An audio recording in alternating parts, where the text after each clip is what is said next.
If you're already using guidance tracks in your field, but you'd like to start using AutoPath Boundary, we have an easy way for you to get started.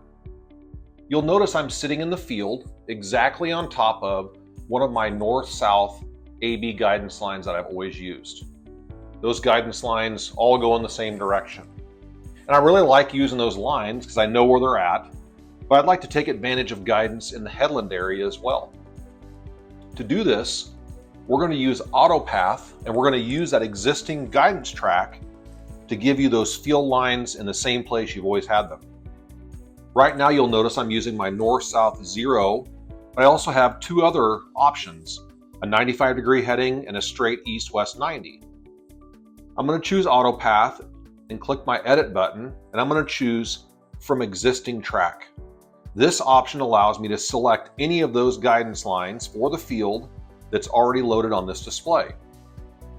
When I do that, a list of all available lines pop up. I'm going to choose that same north-south line I was already using and press OK. AutoPath gives me a preview of what that will look like, and now I'm simply going to select that as my current line type. Notice what AutoPath has done for me.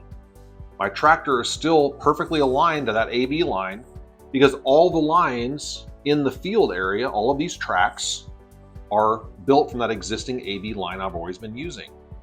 However, in the field area or the headland area, you'll notice that now I have tracks that match both the edge of the field going north to south as well as this east to west boundary.